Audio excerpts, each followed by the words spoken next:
Hello ಗೆಳೆಯರೇ, ನಮ್ಮ ಲಾಯಕ್ಸ್ ಪ್ರಸ್ತುತಪಡಿಸುತ್ತಿರುವ ಕನ್ನಡದಲ್ಲಿ ದೈನಂದಿನ ಸುದ್ದಿ ವಿಶ್ಲೇಷಣೆಗೆ ತಮಗೆಲ್ಲರಿಗೂ ಸ್ವಾಗತ. ಇವತ್ತು ನಾವು ನೋಡಲಿದ್ದೇವೆ ಸೆಪ್ಟೆಂಬರ್ 2, 2025 ದಿ ಹಿಂದೂ ಪತ್ರಿಕೆಯಲ್ಲಿರ್ತಕ್ಕಂಥ ಇಂಪಾರ್ಟೆಂಟ್ ಆರ್ಟಿಕಲ್ಸ್ಗಳನ್ನು.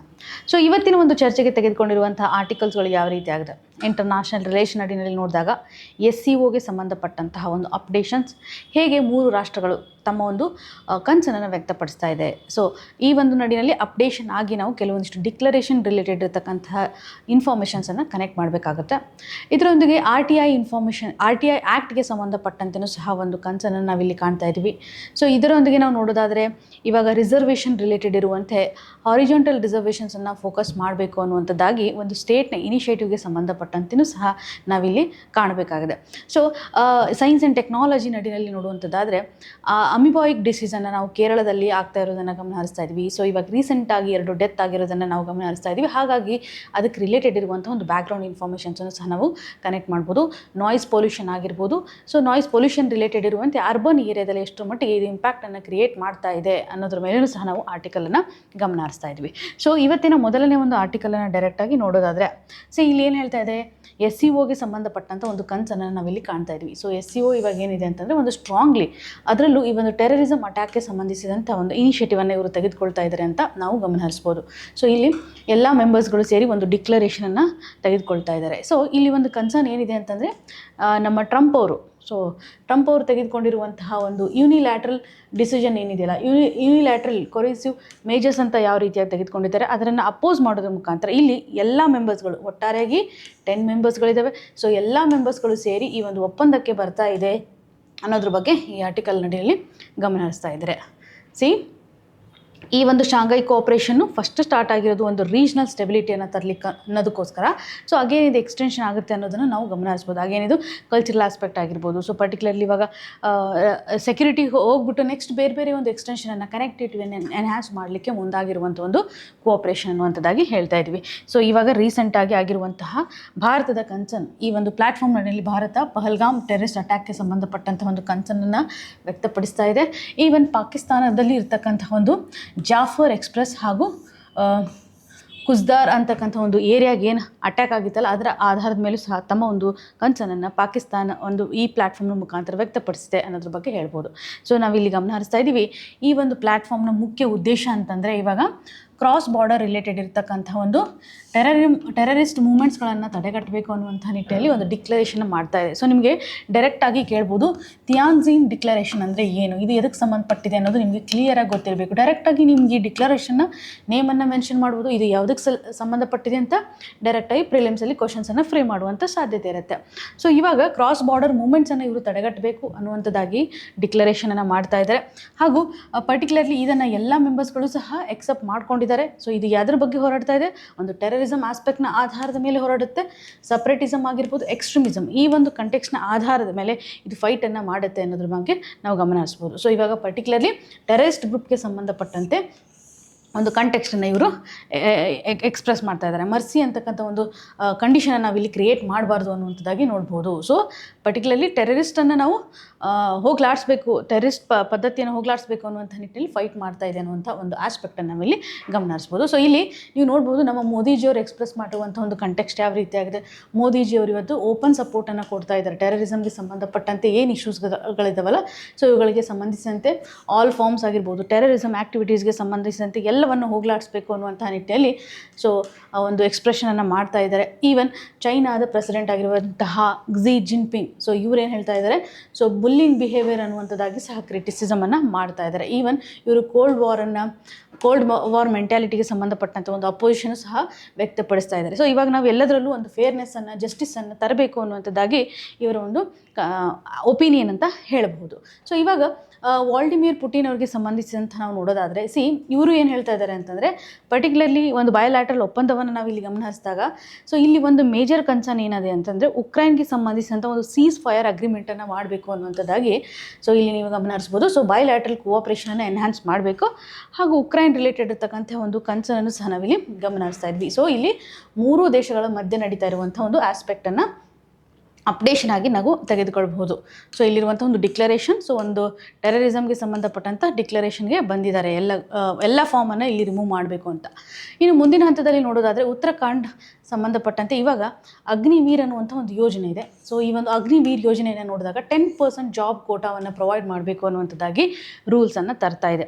ಓಕೆ, ಸೊ ನಮಗಿಲ್ಲಿ ರಿಸರ್ವೇಷನ್ ಯಾಕೆ ಇಂಪಾರ್ಟೆಂಟು? ರಿಸರ್ವೇಷನ್ ಆಧಾರವನ್ನು ನಾವು ಗಮನಿಸಿದಾಗ ಸ್ಟೇಟ್ ಗೌರ್ಮೆಂಟ್ ಈ ರೀತಿಯಂಥ ಒಂದು ಇನಿಷಿಯೇಟಿವನ್ನು ತೆಗೆದುಕೊಳ್ತಾ ಇದೆ. ಓಕೆ, ಸೊ ನಿಮಗೆ ರಿಸರ್ವೇಷನ್ ಅಂತಂದು ಬಂದಾಗ ಇದೇನಾಗುತ್ತೆ ಗೊತ್ತಾ, ಇದೊಂಥರ ಹಾರಿಜಾಂಟಲ್ ರಿಸರ್ವೇಷನ್ಗೆ ಎಕ್ಸಾಂಪಲ್ ಅಂತ ಹೇಳ್ಬೋದು. ಓಕೆ, ಸೊ ನಿಮಗೆ ಕ್ಲಿಯರ್ ಆಗಿರಬೇಕು ಈ ಒಂದು ಹಾರಿಜಾಂಟಲ್ ರಿಸರ್ವೇಷನ್ ಅಂದರೆ ಏನು ಅನ್ನುವಂಥ ಆಸ್ಪೆಕ್ಟನ್ನು ಈ ಆರ್ಟಿಕಲ್ ಮುಖಾಂತರ ನಾವು ಮನನ ಮಾಡ್ಕೊಳ್ಳಿಕ್ಕೆ ಟ್ರೈ ಮಾಡೋಣ.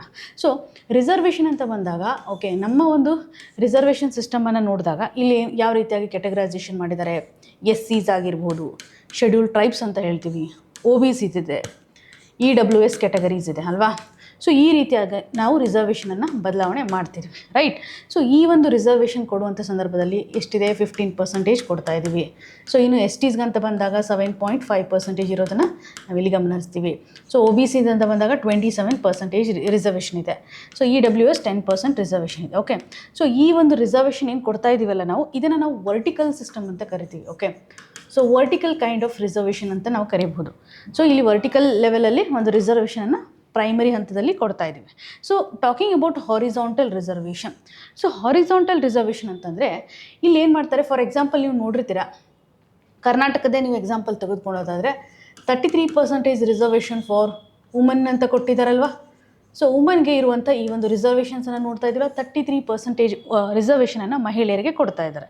ಸೊ ಈ ಒಂದು ಹಂತದಲ್ಲಿ ಇದೇನಾಗುತ್ತೆ, ಎಲ್ಲ ಸೆಕ್ಷನ್ ಅಡಿನಲ್ಲೂ ಸಹ ಮಹಿಳೆಯರನ್ನು ಇನ್ಕ್ಲೂಡ್ ಮಾಡೋದ್ರ ಮುಖಾಂತರ 33% ರಿಸರ್ವೇಷನನ್ನು ನಾವು ಕೊಡ್ತಾ ಇದ್ದೀವಿ.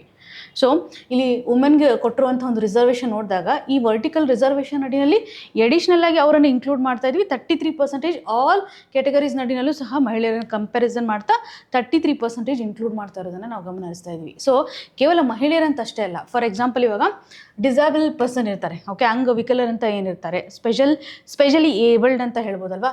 ಸೊ PWD ಕೆಟಗರಿನಲ್ಲಿ ಕಂಡು ಬರ್ತಾರೆ. ಓಕೆ, PWS ಅಂದರೆ ಫಿಸಿಕಲಿ ಹ್ಯಾಂಡಿಕ್ಯಾಪ್ಟ್ ರಿಲೇಟೆಡ್ ಇರ್ತಕ್ಕಂಥ ಒಂದು ಕೆಟಗರೈಸೇಷನನ್ನು ನಾವಿಲ್ಲಿ ಗಮನಿಸ್ತಾ ಇದ್ದೀವಿ. ಸೊ ಇದರೊಂದಿಗೆ ನಾವು ನೋಡೋದಾದರೆ ಇವಾಗ ಫ್ರೀಡಮ್ ಫೈಟರ್ಸ್ ಅಂತ ಇರ್ತಾರಲ್ವ. ಸೊ ಫ್ರೀಡಮ್ ಫೈಟರ್ಸ್ಗೂ ಸಹ ಕೊಡ್ತಾರೆ. ಆಮೇಲೆ ಮಿಲಿಟರಿ ಸರ್ವಿಸ್ ಮೆನ್ಗೆ ಸಂಬಂಧಪಟ್ಟಂತೆಯೂ ಸಹ ಕೊಡ್ತಾರೆ. ಸೊ ಈ ರೀತಿಯಾದಂಥ ಒಂದು ರಿಸರ್ವೇಷನ್ಸನ್ನು ನಾವು ಏನು ಗಮನ ಹರಿಸ್ತೀವಿ. ಸೊ ಪರ್ಟಿಕ್ಯುಲರ್ಲಿ ನಾವಿಲ್ಲಿ ನೋಡೋದಾದರೆ ರಿಸರ್ವೇಷನನ್ನು ಕೊಟ್ಟಾದ ಮೇಲೆ ಮತ್ತೆ ಅಗೇನ್ ಏನು ಮಾಡ್ತಾರೆ, ಸ್ಪೆಷಲ್ ಕ್ಯಾಟಗರಿಗೋಸ್ಕರ ಮತ್ತೆ ರಿಸರ್ವೇಷನ್ಸನ್ನು ಮಾಡ್ತಾರೆ. ಸೊ ಹಾಗಾಗಿ ಆಲ್ ದಿ ಕ್ಯಾಟಗರೀಸ್ ರಿಸರ್ವೇಷನ್ಸ್ ಏನಿರುತ್ತಲ್ಲ ಅದರ ಅಡಿನಲ್ಲಿ ಮತ್ತೆ ರಿಸರ್ವೇಷನ್ಸನ್ನು ಪ್ರೊವೈಡ್ ಮಾಡುವಂಥ ನಿಟ್ಟಿನಲ್ಲಿ ಹಾರಿಜಾಂಟಲ್ ರಿಸರ್ವೇಷನ್ ಅಂತ ನಾವು ಇಲ್ಲಿ ಗಮನ ಹರಿಸಬೇಕಾಗತ್ತೆ. ಸೊ ಇವಾಗ ಪರ್ಟಿಕ್ಯುಲರ್ಲಿ ನೀವು ನೋಡ್ಬೋದು ಇಲ್ಲಿ ಅಗ್ನಿವೀರ ಅಂತಕ್ಕಂಥ ಒಂದು ಯೋಜನೆ. ಸೊ ಇಲ್ಲಿ ಅಗ್ನಿವೀರ ಯೋಜನೆ ಅಂತ ತಂದಾಗ ಸೆಂಟ್ರಲ್ ಗೌರ್ಮೆಂಟ್ ಟೆಂಪ್ರರಿ ಬೇಸಿಸ್ ಮೇಲೆ, ಸೊ ಮಿಲಿಟರಿಗೆ ಸಂಬಂಧಪಟ್ಟಂತೆ ಟೆಂಪ್ರರಿ ಅಂದರೆ ಒಂದು 3 years ಹೈಯರ್ ಮಾಡುವಂಥ ಒಂದು ಕಂಟೆಕ್ಸ್ಟ್ ಇತ್ತು.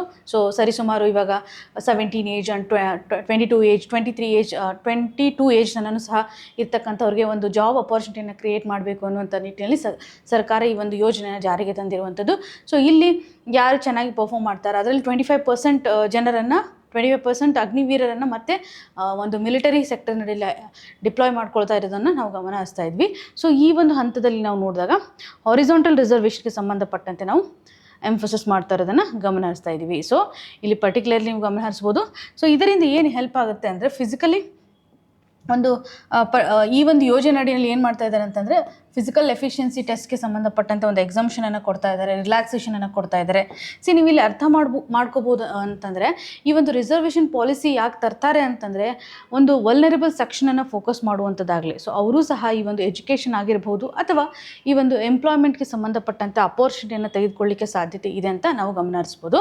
ಸೊ ಅಗ್ನಿಪಥ್ ಒಂದು ಸ್ಕೀಮ್ ನಡಿನಲ್ಲಿ ನಾವು ಅಗ್ನಿವೀರರನ್ನು ಕಾಣ್ತೀವಿ ಅನ್ನೋದಾಗಿ ಗಮನ ಹರಿಸ್ಬೋದು. ಸೊ ಇಲ್ಲಿ ಏನು ಮಾಡ್ತಾ ಇದ್ದಾರೆ ಅಂದರೆ ಪರ್ಟಿಕ್ಯುಲರ್ಲಿ ಒಂದು ಸೋಷಿಯಲ್ ಸೆಕ್ಯೂರಿಟಿಯನ್ನು ಶಾರ್ಟ್ ಸರ್ವಿಸ್ಗೆ ಸಂಬಂಧಪಟ್ಟಂತೆ ಮಿಲಿಟರಿ ಪರ್ಸನಲ್ಗೆ ಸಂಬಂಧಿಸಿದಂಥ ಈ ಒಂದು ಕಂಟೆಕ್ಸ್ಟನ್ನು ನಾವು ಕಾಣ್ತಾ ಇದ್ದೀವಿ ಅಂತ ಇಲ್ಲಿ ಗಮನ ಹರಿಸ್ಬೋದು. ಇನ್ನು ಮುಂದಿನ ಹಂತದಲ್ಲಿ ನೋಡೋದಾದರೆ ಇವಾಗ 2 ಡೆತ್ಗಳನ್ನು ನಾವು ಕಾಣ್ತಾ ಇದ್ದೀವಿ. ಸೊ ಪರ್ಟಿಕ್ಯುಲರ್ಲಿ 2 ಡೆತ್ಗಳನ್ನು ಬ್ರೈನ್ ಈಟಿಂಗ್ ಅಮೀಬಾ ಇನ್ಫೆಕ್ಷನ್ನಿಂದಾಗಿ ಕೇರಳದಲ್ಲಿ ಆಗಿರುವಂಥ ಒಂದು ಡೆತ್ತನ್ನು ನಾವಿಲ್ಲಿ ಕಾಣ್ತಾ ಇದ್ದೀವಿ. ಸೊ ಇಲ್ಲಿ ನೀವು ಗಮನ ಹರಿಸ್ಬೋದು.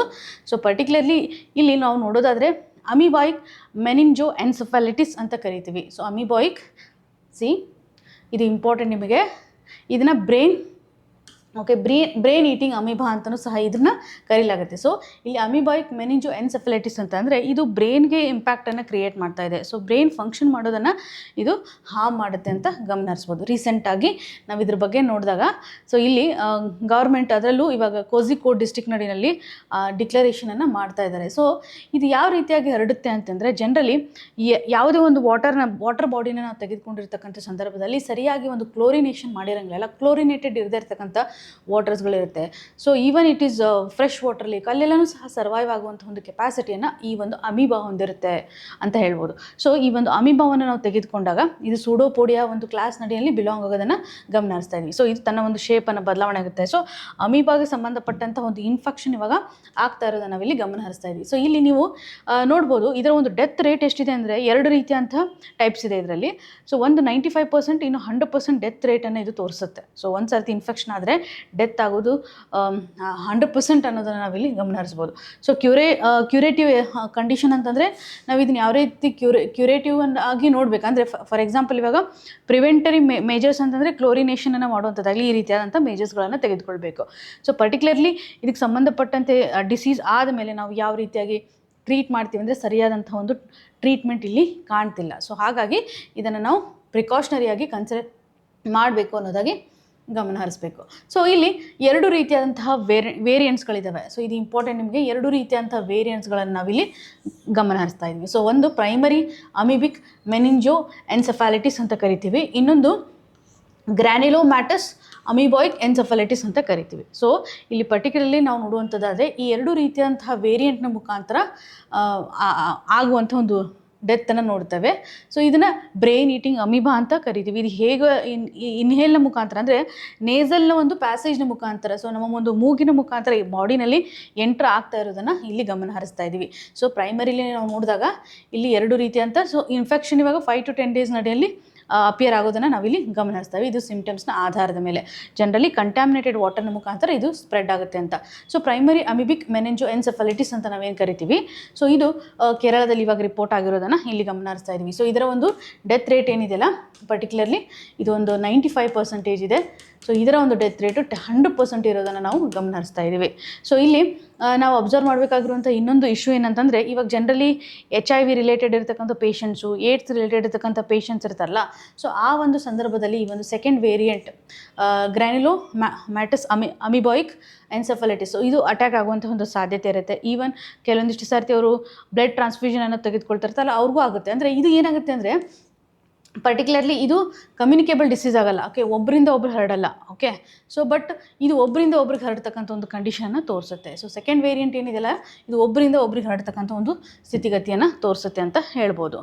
ಸೊ ಈಗ ಪರ್ಟಿಕ್ಯುಲರ್ಲಿ ನಾವು ನೋಡಿರುವಂಥ ಒಂದು ಡಿಸೀಸ್ಗೆ ಸಂಬಂಧಪಟ್ಟಂತೆ ಅಮೀಬಾಯಿಕ್ ಮೆನಿಂಜೋ ಎನ್ಸೆಫಲೈಟಿಸ್, ಸೊ ಇದರ ಒಂದು ಪರ್ಟಿಕ್ಯುಲರ್ ಕಾಸೇಟಿವ್ ಏಜೆಂಟ್, ಸೊ ಯಾವ ರೀತಿಯಾಗಿ ನೆಗ್ಲೇರಿಯಾ ಫೌಲೇರಿ ಅನ್ನುವಂಥ ಒಂದು ಕಾಸೇಟಿವ್ ಏಜೆಂಟ್ನ ಮುಖಾಂತರ, ಸೊ ಇದರ ಅಮೀಬಾದ ಒಂದು ಪರ್ಟಿಕ್ಯುಲರ್ ಹೆಸರು, ಸೊ ಈ ಒಂದು ಅಮೀಬಾದ ಮುಖಾಂತರ ಸ್ಪ್ರೆಡ್ ಆಗ್ತಾ ಇರೋದನ್ನು ನಾವು ಗಮನ ಹರಿಸ್ತಾ ಇದ್ದೀವಿ.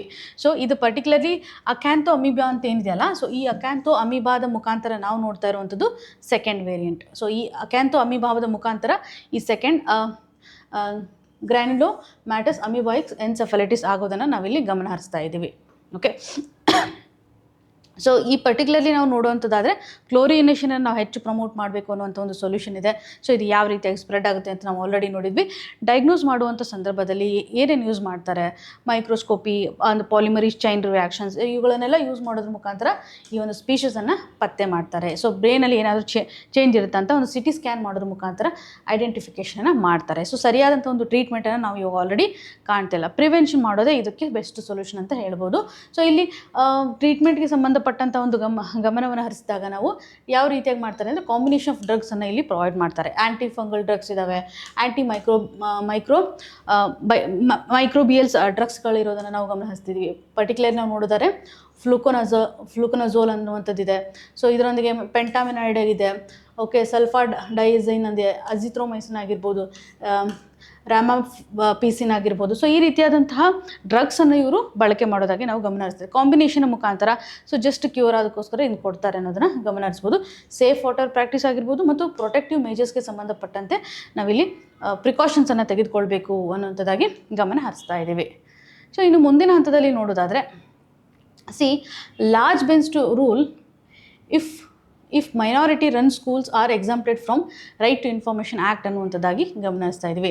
ಸೊ ಒಂದು ಲಾರ್ಜರ್ ಬೆಂಚ್ ಇವಾಗ ಒಂದು ರೂಲನ್ನು ಮಾಡಬೇಕಾಗಿದೆ. ಪರ್ಟಿಕ್ಯುಲರ್ಲಿ ಒಂದು ರೈಟ್ ಟು ಇನ್ಫಾರ್ಮೇಷನ್ ಆ್ಯಕ್ಟ್ಗೆ ಸಂಬಂಧಪಟ್ಟಂಥ ಸುಪ್ರೀಂ ಕೋರ್ಟ್ನ ಒಂದು ಕನ್ಸರ್ನ್ ಏನಿದೆ. ಸೊ ಇವಾಗ ಸುಪ್ರೀಂ ಕೋರ್ಟ್ ರೀಸೆಂಟಾಗಿ ಮೈನಾರಿಟಿ ಎಜುಕೇಷನ್ ಇನ್ಸ್ಟಿಟ್ಯೂಷನ್ಸನ್ನು ನಾವು ಇವಾಗ ಯಾಕೆ ರೈಟ್ ಟು ಇನ್ಫಾರ್ಮೇಷನ್ ಆ್ಯಕ್ಟ್ ನಡಿಯಲ್ಲಿ ಎಕ್ಸಾಮ್ಷನ್ ಮಾಡಬೇಕು ಅನ್ನುವಂಥ ಒಂದು ಕನ್ಸರ್ನ್ ಆಧಾರದ ಮೇಲೆ ಇವಾಗ ಆರ್ಟಿಕಲ್ ಬಂದಿದೆ ಅನ್ನೋದ್ರ ಬಗ್ಗೆ ಹೇಳ್ತಾ ಇದ್ದೀವಿ. ಸೊ ಪ್ಯೂರ್ಲಿ ನಾವು ನೋಡೋದಾದರೆ ಈ ಒಂದು ರೈಟ್ ಟು ಇನ್ಫಾರ್ಮೇಷನ್ ಆ್ಯಕ್ಟನ್ನು ನಾವು ಜಾರಿಗೆ ತಂದಿರುವಂಥ ಪ್ರಪ್ರಥಮ ಉದ್ದೇಶ ಏನಂತಂದರೆ ಈಗ ರೈಟ್ ಟು ಇನ್ಫಾರ್ಮೇಷನ್ ಆ್ಯಕ್ಟ್ 2009 ನಡಿನಲ್ಲಿ ರಿಸರ್ವೇಷನ್ಗೆ ಸಂಬಂಧಪಟ್ಟಂತೆ ನಾವು ನೋಡಿದಾಗ ಮ್ಯಾಂಡೇಟರ್ಲಿ 25% ರಿಸರ್ವೇಷನನ್ನು ಮಾಡ್ತಾ ಇದ್ದೀವಿ ಅನ್ನುವಂಥದ್ದಾಗಿ ಕನ್ಸರ್ನನ್ನು ಕಾಣ್ತಾ ಇದ್ದೀವಿ. ಸೊ ಪರ್ಟಿಕ್ಯುಲರ್ಲಿ ಇವಾಗ ಪ್ರೈವೇಟ್ ಇನ್ಸ್ಟಿಟ್ಯೂಷನ್ಸ್ಗಳಿರ್ತಾವಲ್ಲ, ಪ್ರೈವೇಟ್ ಇನ್ಸ್ಟಿಟ್ಯೂಷನ್ಸ್ಗಳಲ್ಲೂ ಸಹ ನಾವು ರಿಸರ್ವೇಷನ್ಸನ್ನು ಪ್ರಿಫರ್ ಮಾಡಬೇಕು ಅನ್ನುವಂಥ ಒಂದು ಗಮನವನ್ನು ನಾವಿಲ್ಲಿ ಕಾಣ್ತಾ ಇದ್ದೀವಿ. ಪರ್ಟಿಕ್ಯುಲರ್ಲಿ ಈ ಒಂದು ಮೈನಾರಿಟಿ ಎಜುಕೇಷನ್ಗೆ ಸಂಬಂಧಪಟ್ಟಂತೆ ನಮ್ಮ ಸಂವಿಧಾನದಲ್ಲಿ ಪ್ರೊಟೆಕ್ಟ್ ಮಾಡ್ತಕ್ಕಂಥ ಆರ್ಟಿಕಲ್ ಅಂತ ಆರ್ಟಿಕಲ್ 30. ಸೊ ಇದರಲ್ಲಿರುವ ಒಂದು ಕ್ಲೇಮನ್ನು ನಾವು ಗಮನ ಹರಿಸೋದಾದರೆ ರಿಸರ್ವೇಷನ್ಸನ್ನು ಕೆಲವೊಂದಿಷ್ಟು ಇನ್ಸ್ಟಿಟ್ಯೂಷನ್ಸ್ಗಳಲ್ಲಿ ನಾವು ಎಕ್ಸಾಮ್ಷನ್ ಮಾಡಬೇಕಾಗತ್ತೆ. ಯಾಕೆಂದರೆ ನೀವು ಅರ್ಥ ಮಾಡ್ಕೊಳ್ಳಿ, ಮೈನಾರಿಟಿ ಬೇಸ್ಡ್ ಇನ್ಸ್ಟಿಟ್ಯೂಷನ್ಸ್ಗಳು ಇರ್ತಾವಲ್ಲ, ಸೊ ಅಲ್ಲಿ ಆಲ್ರೆಡಿ ಮೈನಾರಿಟಿ ಇರುತ್ತೆ, ಮತ್ತು ಅಲ್ಲಿ ಯಾಕೆ ನಾವು ರಿಸರ್ವೇಷನ್ಸನ್ನು ಪ್ರಿಫರ್ ಮಾಡಬೇಕು ಅನ್ನುವಂಥ ಒಂದು ಕಂಟೆಕ್ಸ್ಟ್. ಸೊ ಪರ್ಟಿಕ್ಯುಲರ್ಲಿ ಇವಾಗ ಹಿಸ್ಟಾರಿಕಲಿ ಕೆಲವೊಂದಿಷ್ಟು ಕೇಸನ್ನು ನೋಡಿದಾಗ 2014 ಇಂಪಾರ್ಟೆಂಟ್ ಕೇಸ್ ಅನ್ನೋದಾದರೆ Pramati education and cultural trust case ನಡಿನಲ್ಲಿ ನಾವು ಗಮನ ಹರಿಸುವಂಥದ್ದಾದರೆ ಕಾನ್ಸ್ಟಿಟ್ಯೂಷನಲ್ ಬೆಂಚ್ ಏನು ಒಂದು ಮೈನಾರಿಟಿ ಇನ್ಸ್ಟಿಟ್ಯೂಷನ್ಗೆ ಸಂಬಂಧಪಟ್ಟಂತೆ ರೈಟ್ ಟು ಇನ್ಫಾರ್ಮೇಷನ್ ಆ್ಯಕ್ಟ್ ನಡಿಯಿಂದ ಅವರು ಹೊರಗಡೆ ಬರ್ತಾರೆ ಅನ್ನುವಂಥದ್ದನ್ನು ನಾವಿಲ್ಲಿ ಗಮನ ಹರಿಸ್ತಾ ಇದ್ವಿ. ಸೊ ಇದರಿಂದ ಒಂದು ಅಟಾನಮಿ ಅಥವಾ ಮೈನಾರಿಟಿಗೆ ಸಂಬಂಧಪಟ್ಟಂಥ ಒಂದು ರೈಟ್ಸನ್ನು ನಾವು ಪ್ರೊಟೆಕ್ಟ್ ಮಾಡಲಾಗುತ್ತೆ ಅಂತ 2014 ಒಂದು ಕನ್ಸಿಡರೇಷನನ್ನು ಕಾಣ್ಬೋದು. ಸೊ ಪ್ರೆಸೆಂಟ್ ಕಂಟೆಕ್ಸ್ಟನ್ನು ಆಧಾರದ ಮೇಲೆ ನಾವು ನೋಡ್ಕೊಳ್ಳೋದಾದರೆ ಇವಾಗೊಂದು ಅಲ್ಲಿ ಫ್ಯಾಕಲ್ಟಿಯನ್ನು ಹೈಯರ್ ಮಾಡ್ತಕ್ಕಂಥ ಸಂದರ್ಭದ ಅಡಿನಲ್ಲಿ ಫ್ಯಾಕಲ್ಟಿಯನ್ನು ಮೈನಾರಿಟಿ ಸ್ಕೂಲ್ ನಡಿನ ಹೈಯರ್ ಮಾಡ್ತಕ್ಕಂತಹ ಸಂದರ್ಭದಲ್ಲಿ ಒಂದು ಟೀಚರ್ ಎಲಿಜಿಬಿಲಿಟಿ ಟೆಸ್ಟ್ಗೆ ಸಂಬಂಧಿಸಿದಂಥ ಒಂದು ಕ್ವಶನ್ ಮಾರ್ಕ್ ಇವಾಗ ಕ್ರಿಯೇಟ್ ಆಗಿದೆ ಅನ್ನೋದ್ರ ಬಗ್ಗೆ ಹೇಳ್ಬೋದು. ಅಂದರೆ ನಾವಲ್ಲಿ ಎಷ್ಟರ ಮಟ್ಟಿಗೆ ರಿಸರ್ವೇಷನ್ಸನ್ನು ಪ್ರೊವೈಡ್ ಮಾಡಬೇಕು ಅನ್ನುವಂಥ ಒಂದು ಕಂಟೆಕ್ಸ್ಟ್ನ ಆಧಾರದ ಮೇಲೆ. ಸೊ ಪ್ರೆಸೆಂಟ್ ಇಶ್ಯೂ ಏನಿದೆ ಅಂತಂದರೆ ಇಬ್ಬರು ಮೆಂಬರ್ಸನ್ನು ಒಳಗೊಂಡಂತಹ ಒಂದು ಬೆಂಚ್ ಇದೆ. ಸೊ ಇಲ್ಲಿ ದೀಪಂಕರ್ ದತ್ತ ಆಗಿರ್ಬೋದು, ಮನಮೋಹನ್ ಆಗಿರ್ಬೋದು. ಸೊ ಇವರು ಕೇಳ್ತಾ ಇರುವಂಥ ಒಂದು ಬೇಸಿಕ್ ಕ್ವಶನ್ ಅಂತಂದರೆ ಮೈನಾರಿಟಿ ಇನ್ಸ್ಟಿಟ್ಯೂಷನ್ಸನ್ನು ನಾವು ಕಂಪ್ಲೀಟ್ಲಿ ರೈಟ್ ಇನ್ಫಾರ್ಮೇಷನ್ ಇಂದ ಎಕ್ಸಾಮಿಟೇಷನ್ ಮಾಡಬೇಕಾ ಅನ್ನುವಂಥ ಒಂದು ಕಂಟೆಕ್ಸ್ಟ್ನ ಆಧಾರದ ಮೇಲೆ ಅವರು ಡಿಸ್ಕಷನನ್ನು ಮಾಡ್ತಾ ಇದ್ದಾರೆ. ಸೊ ಇವಾಗ ಈ ಒಂದು ಎಕ್ಸಾಮ್ಷನ್ ಮಾಡಿದೆಯಲ್ಲ, ಇದರಿಂದ ನಾವು ಯೂನಿವರ್ಸಲ್ ಎಜುಕೇಷನ್ ಅನ್ನೋದು ಏನಿದೆಯಲ್ಲ, ಯೂನಿವರ್ಸಲ್ ಎಜುಕೇಷನ್ ಆಗಿರ್ಬೋದು, ಇನ್ಕ್ಲೂಸಿವಿಟಿಯನ್ನು ನಾವು ಎಕ್ಸ್ಕ್ಲೂಡ್ ಮಾಡ್ತಾ ಇದ್ದೀವಿ ಅಂತ. ಸೊ ಈ ಮೊದಲು ಕೊಟ್ಟಿರುವಂಥ 2014 ಒಂದು ಜಜ್ಮೆಂಟ್ ನಮ್ಗೆ ಏನು ಹೇಳುತ್ತೆ, ರೈಟ್ ಟು ಇನ್ಫಾರ್ಮೇಷನ್ ಆ್ಯಕ್ಟ್ ನಡಿಯಲ್ಲಿ ನಾವು ಎಕ್ಸ್ಕ್ಲೂಷನನ್ನು ಮಾಡ್ತಾ ಇದ್ದೀವಿ ಅಂತ. ಬಟ್ ಆದರೆ ನಾವು ಇಲ್ಲಿ ನೋಡಿರುವಂಥ ಒಂದು ಪ್ರೆಸೆಂಟ್ ಕಂಟೆಕ್ಸ್ಟಲ್ ಪ್ರೆಸೆಂಟ್ ಕ್ವಶನ್ಸ್ ಅಂತಂದರೆ ಯೂನಿವರ್ಸಲ್ ಹೆಲ್ತ್ ಎಜುಕೇಷನ್ಗೆ ಸಂಬಂಧಪಟ್ಟಂಥ ಒಂದು ಕ್ವಶನ್ ಮಾರ್ಕನ್ನು ಕ್ರಿಯೇಟ್ ಮಾಡ್ತಾ ಇದೆ ಅಂತ ಇಲ್ಲಿ ನಾವು ಗಮನ ಹರಿಸ್ತಾ ಇದ್ವಿ. ಸೊ ಈ ನಿಟ್ಟಿನಲ್ಲಿ ಒಂದು ಜುಡಿಷಿಯರಿಗೆ ಸಂಬಂಧಪಟ್ಟಂಥ ಏನು ಕ್ವಶನ್ ಇದೆ ಅಂತಂದರೆ ಮೈನಾರಿಟಿ ಸ್ಟೇಟಸನ್ನು ರೈಟ್ ಟು ಇನ್ಫಾರ್ಮೇಷನ್ ಆ್ಯಕ್ಟ್ ನಡಿನಲ್ಲಿ ನಾವು ಇನ್ಕ್ಲೂಡ್ ಮಾಡಬೇಕು ಬೇಡ ಅನ್ನೋದ್ರ ಬಗ್ಗೆ ಡಿಸ್ಕಷನನ್ನು ನಡೆಸ್ತಾ ಇದ್ದಾರೆ ಅಂತ ನಾವಿಲ್ಲಿ ಗಮನ ಹರಿಸ್ತಾ ಇದ್ವಿ. ಸೊ ಇದರಿಂದ ಇನ್ಕ್ಲೂಸಿವಿಟಿ ಆಗಿರ್ಬೋದು 2014 ಒಂದು ಜಜ್ಮೆಂಟ್ ಏನಿದೆಯಲ್ಲ, ಸೊ ಮಿಸ್ಯೂಸ್ಡ್ ಇಂಟರ್ಪ್ರಿಟೇಷನ್ ಆಗ್ತಾ ಇದೆ ಅನ್ನೋದ್ರ ಬಗ್ಗೆ ಇವರು ಡಿಸ್ಕಷನನ್ನು ಮಾಡ್ತಾ ಇದೆ. ಸೊ ಇದ್ರ ಬಗ್ಗೆ ಇನ್ನೂ ಸಾಲಿಡ್ ಆಗಿ ನಿಮಗೆ ಕ್ಲಿಯರ್ ಆಗಿ ಹೇಳ್ತಾರೆ. ಅಂದರೆ ಒಂದು ಜಜ್ಮೆಂಟ್ನ ಆಧಾರದ ಮೇಲೆ ಔಟ್ಕಮ್ ಏನು ಬರುತ್ತೆ ಅಂತ ಇವಾಗಿರುವಂಥ ಒಂದು ಕ್ವಶನನ್ನು ಕಾಣ್ಬೋದು. ಇನ್ನು ಮುಂದಿನ ಹಂತದಲ್ಲಿ ನೋಡೋದಾದರೆ ಡೆಫಿಸಿಟ್ಗೆ ಸಂಬಂಧಪಟ್ಟಂಥ ಫಿಸಿಕಲ್ ಡೆಫಿಸಿಟ್ನ ಒಂದು ಟಾರ್ಗೆಟ್ನ ಆಧಾರದ ಮೇಲೆ ನಾವು ಗಮನ ಹರಿಸ್ತಾ ಇದ್ದೀವಿ. ಸೊ ಏನಿರ್ಬೋದು ಒಂದು ಫಿಸಿಕಲ್ ಡೆಫಿಸಿಟ್? ಸೊ ಕ್ವಶನೇಬಲ್ ಚೀರ್ ಅಂತ ಹೇಳ್ತಾ ಇದ್ದಾರೆ. ಈ ಒಂದು ಆರ್ಟಿಕಲನ್ನು ನಾವು ಗಮನ ಹರಿಸೋದಾದರೆ ಫಿಸಿಕಲ್ ಡೆಫಿಸಿಟ್ ಅಂತ ನಾವು ಗಮನ ಹರಿಸುವಂಥ ಸಂದರ್ಭದಲ್ಲಿ ಸರ್ಕಾರದ ಒಂದು ಸಾಲಕ್ಕೆ ಸಂಬಂಧಿಸಿದಂತೆ ಡಿಸ್ಕಸ್ ಮಾಡ್ತೇವೆ. ಸೊ ಸರ್ಕಾರ ಬರ್ತಕ್ಕಂಥ ಒಂದು ಆದಾಯ, ಸೊ ಆದಾಯಕ್ಕಿಂತ ಹೆಚ್ಚು ನಾವು ಎಕ್ಸ್ಪೆಂಡಿಚರ್ ಮಾಡ್ತಾ ಇದ್ರೆ, ನಮ್ಮ ಒಂದು ಖರ್ಚು ವೆಚ್ಚ ಹೆಚ್ಚಾಗಿದ್ದರೆ ಅದನ್ನು ಡೆಫಿಸಿಟ್ ಕಂಡೀಷನ್ ಅಂತ ಹೇಳ್ತೀವಿ. ಇಲ್ಲಿ ಫಿಸ್ಕಲ್ ಅಂತಂದಾಗ ಸರ್ಕಾರದ ಬಗ್ಗೆ ನಾವು ಡಿಸ್ಕಷನನ್ನು ಮಾಡ್ತೀವಿ. ಇದು ಪರ್ಟಿಕ್ಯುಲರ್ಲಿ ನಾವು ಸರ್ಕಾರದ ಒಂದು ಡೆಫಿಸಿಟ್ಗೆ ಸಂಬಂಧಪಟ್ಟ ಒಂದು ಕನ್ಸರ್ನನ್ನು ಕಾಣ್ತಾ ಇದ್ದೀವಿ. ರೀಸೆಂಟಾಗಿ ಕೆಲವೊಂದಿಷ್ಟು RBIನ ಒಂದು ಕನ್ಸರ್ನ ಆಧಾರದ ಮೇಲೆ ಒಂದು ಮ್ಯಾನುಫ್ಯಾಕ್ಚರಿಂಗ್ ಸೆಕ್ಟರ್ಗೆ ಸಂಬಂಧಪಟ್ಟಂಥ ಗ್ರೋತನ್ನು ನಾವು ಕಾಣ್ತಾ ಇದ್ದೀವಿ. ಅದರಲ್ಲೂ ಈ ಒಂದು GDP ಆಸ್ಪೆಕ್ಟ್ನ ಆಧಾರದ ಮೇಲೆ ನಾವು ಗ್ರಾಸ್ ಡೊಮೆಸ್ಟಿಕ್ ಪ್ರಾಡಕ್ಟ್ ಅಂತ ಏನು ಕರಿತೀವಿ, ಇದರ ಒಂದು ಪ್ರೊಜೆಕ್ಷನ್ ಆಗಿರ್ಬೋದು. ಸೊ ಯಾವ ರೀತಿಯಾಗಿ ಒಂದು ಪರ್ಟಿಕ್ಯುಲರ್ ಸೆಕ್ಟರು ಸಹ ಇಲ್ಲಿ ಕಾಂಟ್ರಿಬ್ಯೂಷನ್ ಆಗ್ತಾ ಇದೆ ಅನ್ನುವಂಥ ಕೆಲವೊಂದಿಷ್ಟು ಪಾಯಿಂಟ್ಸ್ಗಳನ್ನು ನಾವು ತೆಗೆದುಕೊಳ್ಬೋದು. ಏನು ಇಶ್ಯೂ ಇದೆ ಅಂತ ನಾವಿಲ್ಲಿ ನೋಡಬೇಕಾಗತ್ತೆ. ಸೊ ಪರ್ಟಿಕ್ಯುಲರ್ಲಿ ಒಂದು RBI ಫಾರ್ಕಾಸ್ಟ್ ಮಾಡುವಂಥ ಒಂದು ಕಂಟೆಕ್ಸ್ಟನ್ನು ನೋಡಿದಾಗ 6.5% ಇದೆ ಅಂತ RBI ಅವರು ಹೇಳ್ತಾ ಇದ್ದಾರೆ. ಬಟ್ ಸರ್ಕಾರದ ಅಡಿಯಿಂದ ನೋಡ್ತಕ್ಕಂಥ ಸಂದರ್ಭದಲ್ಲಿ ನಾವು ನೋಡಿದಾಗ ನಿಯರ್ಲಿ ನಮ್ಮೊಂದು ಮ್ಯಾನುಫ್ಯಾಕ್ಚರಿಂಗ್ ಸೆಕ್ಟರ್ ಏನಿದೆಯಲ್ಲ, ಇದರ ಒಂದು ಗ್ರೋತನ್ನು ನೋಡಿದಾಗ 7.7% ಇರೋದನ್ನು ನಾವು ಗಮನ ಹರಿಸ್ತಾ ಇದ್ದೀವಿ. ಸೊ ಈವನ್ ನಮ್ಮ ಒಂದು ಇಂಡಸ್ಟ್ರಿಯಲ್ ಪ್ರೊಡಕ್ಷನ್ಗೆ ಸಂಬಂಧಪಟ್ಟಂಥ ಇಂಡೆಕ್ಸು ನಮ್ಗೆ ಏನು ಹೇಳುತ್ತೆ ಅಂದರೆ 3.3% ಒಂದು ಇನ್ಕ್ರೀಸ್ ಆಗಿರೋದನ್ನು ನಾವು ಗಮನ ಹರಿಸ್ತಾ ಇದ್ದೀವಿ. ಸೊ ಸರ್ವಿಸ್ ಸೆಕ್ಟರು ಸಹ ಚೆನ್ನಾಗಿ ಪರ್ಫಾರ್ಮ್ ಆಗ್ತಾ ಇದೆ. ಸೊ ಇವುಗಳನ್ನೆಲ್ಲ ಪ್ರಾಜೆಕ್ಟನ್ನು ನಾವು ಮಾಡಿರುವಂಥ ಸಂದರ್ಭದಲ್ಲಿ ಸೊ ನಮ್ಮ ಎಕ್ಸ್ಪೋರ್ಟು ಸಹ ಸರಿಯಾಗಿದೆ. ಹಾಗಾಗಿ ಸರ್ಕಾರದ ಒಂದು ಪ್ರಾಜೆಕ್ಟ್ ನಾಮಿನಲ್ GDP ಗ್ರೋತನ್ನು ನೋಡಿದಾಗ ಸೊ 8.8% ಅಂತ ನಾವಿಲ್ಲಿ ಗಮನ ಹರಿಸ್ತಾ ಇದ್ದೀವಿ. ಸೊ ನಾಮಿನಲ್ GDP ಅನ್ನುವಂಥ ಪ್ರೆಸೆಂಟ್ ಕಂಟೆಕ್ಸ್ಟ್ ನಡಿಯಲ್ಲಿ ಏನಿದೆ ರಿಯಲ್ GDP ಅಲ್ಲ. ಸೊ ಇಲ್ಲಿ ನಾಮಿನಲ್ GDPಗೆ ಸಂಬಂಧಪಟ್ಟಂಥ ಫೋಕಸನ್ನು ಮಾಡ್ತಾ ಇದ್ದಾರೆ ಅನ್ನೋದ್ರ ಬಗ್ಗೆ ಹೇಳ್ಬೋದು. ಈವನ್ ಇನ್ಫ್ಲೇಷನ್ನ ಆಧಾರದ ಮೇಲೆ ನೋಡಿದಾಗ ಇನ್ಫ್ಲೇಷನ್ ಲೆವೆಲ್ಲು ಸಹ 1% ಅಂದರೆ ಒಂದು ಕಂಪ್ಯಾರಿಸನನ್ನು ಇಲ್ಲಿ ಎಂಫೋಸಿಸ್ ಮಾಡಲಿಕ್ಕೆ ಟ್ರೈ ಮಾಡ್ತಾ ಇದ್ದಾರೆ. ಪರ್ಟಿಕ್ಯುಲರ್ಲಿ ಇವಾಗ ನಾವು ನೋಡೋದಾದರೆ ಇವಾಗ ಕಾಂಟ್ರಾಡಿಕ್ಷನ್ಸ್ಗಳು ಏನಿದೆ ಅಂದರೆ ಈ ಒಂದು ಇಶ್ಯೂಗೆ ಸಂಬಂಧಪಟ್ಟಂತೆ RBIನ ಒಂದು ಪ್ರೊಜೆಕ್ಷನ್ ಬೇರೆ ಇದೆ, ಸರ್ಕಾರದ ಒಂದು ಪ್ರೊಜೆಕ್ಷನನ್ನು ನಾವು ನೋಡಿದಾಗ ಸೊ ಹೈಯರ್ ಗ್ರೋತ್ ಅಂತ ಇವರು ಎಂಫೋಸಿಸನ್ನು ಮಾಡ್ತಾ ಇದ್ದಾರೆ. ಸೊ ಪರ್ಟಿಕ್ಯುಲರ್ಲಿ ಈ ಒಂದು ಮರ್ಕಂಡೈಸ್ ಎಕ್ಸ್ಪೋರ್ಟ್ ಆಗಿರ್ಬೋದು, ಅಂದರೆ ಮ್ಯಾನುಫ್ಯಾಕ್ಚರಿಂಗ್ ಸೆಕ್ಟರ್ನಲ್ಲಿ ಯಾವ್ಯಾವ ಹಬ್ಗಳಿಗೆ ಸಂಬಂಧಿಸಿದಂಥ ಒಂದು ಬದಲಾವಣೆ ಆಗ್ತಾ ಇದೆ. ಈವನ್ ಸ್ಟೀಲ್ ಕನ್ಸಂಪ್ಷನ್ ಆಗಿರ್ಬೋದು, ವೆಹಿಕಲ್ ಸೇಲ್ಸ್ ಆಗಿರ್ಬೋದು, ಫ್ರೈಟ್ ಮೂವ್ಮೆಂಟ್ಗೆ ಸಂಬಂಧಪಟ್ಟಂತೆ ಏನೇನು ಬದಲಾವಣೆ ಆಗ್ತಾ ಇದೆ ಅನ್ನುವಂಥ ಒಂದು ಕನ್ಸನ್ನು ನಾವಿಲ್ಲಿ ಕಾಣ್ತಾ ಇದ್ದೀವಿ. ಸೊ ಇದರೊಂದಿಗೆ ಇರುವಂಥ ಮೇಜರ್ ಹೈಲೈಟ್ಸ್ ಅಂತಂದರೆ ಇವಾಗ ಡೇಟಾಗಳು ಮಿಸ್ ಮ್ಯಾಚ್ ಆಗೋದನ್ನು ನಾವು ಗಮನ ಹರಿಸ್ತಾ ಇದ್ದೀವಿ. ಓಕೆ, ಸೊ ಬೇಸಿಕ್ ಚಾಲೆಂಜಸ್ ಅಂತಂದರೆ ಇವಾಗ ಮ್ಯಾನುಫ್ಯಾಕ್ಚರಿಂಗ್ ಸೆಕ್ಟರ್ ಅಂತಲೇ ತೆಗೆದುಕೊಳ್ಳೋದಾದರೆ ಸ್ವಲ್ಪ ಡೇಟಾಗಳು ಮಿಸ್ ಮ್ಯಾಚ್ ಆಗ್ತಾ ಇದೆ ಅನ್ನುವಂಥ ಒಂದು ಕನ್ಸರ್ನ್ ಆಗಿರ್ಬೋದು. ಸೊ ಇಂಡಿಕೇಟರ್ಸನ್ನು ನಾವು ಗಮನ ಹರಿಸಿದಾಗ ಸೊ ಇಲ್ಲಿ ಇಂಡಿಕೇಟರ್ಸ್ಗಳೇ ವೀಕ್ ಇದಾವೆ ಅನ್ನೋದ್ರ ಬಗ್ಗೆ ನಾವು ಹೇಳ್ತಾ ಇದ್ದೀವಿ. ಸೊ ನಾಮಿನಲ್ GDPಗೆ ಸಂಬಂಧಪಟ್ಟಂತೆಯೂ ಸಹ ವೆರಿ ಲೋ ಕಂಟೆಕ್ಸ್ಟನ್ನು ನಾವು ಗಮನ ಹರಿಸ್ತಾ ಇದ್ದೀವಿ. ಸೊ ಇಲ್ಲಿ ರೆವಿನ್ಯೂ ಕಲೆಕ್ಷನ್ಗೆ ಸಂಬಂಧಪಟ್ಟಂತೆ ನೋಡಿದಾಗೂ ಸಹ ಇಲ್ಲಿ ಏನಾಗುತ್ತೆ ಅಂದರೆ ಟ್ಯಾಕ್ಸ್ ರಿಲೇಟೆಡ್ ಇರುವಂಥ ಒಂದು ಇಶ್ಯೂಸ್ ಸಹ ಕ್ರಿಯೇಟ್ ಆಗಿದ್ದಾವೆ. ಸರಿಯಾದ ಒಂದು ಟ್ಯಾಕ್ಸ್ ಬಯಾನ್ಸಿಯನ್ನು ಸಹ ನಾವಿಲ್ಲಿ ತೋರಿಸಲಿಕ್ಕೆ ಆಗ್ತಾ ಇಲ್ಲ. ಸರ್ವಿಸ್ ಸೆಕ್ಟರ್ ಡಿಪೆಂಡೆನ್ಸಿನ ನಾವಿಲ್ಲಿ ಗಮನ ಹರಿಸ್ತಾ ಇದ್ದೀವಿ. ಸೊ ಈವನ್ ಫಿಸಿಕಲ್ ಡೆಫಿಸಿಟ್ನ ಒಂದು ಚಾಲೆಂಜಸ್ ಅಂತ ಬಂದಾಗ ಈ ಗೌರ್ಮೆಂಟ್ ಇವಾಗ ರೆವಿನ್ಯೂ ಶಾರ್ಟ್ ಫಾಲನ್ನು ಫೇಸ್ ಮಾಡ್ತಾ ಇದೆ.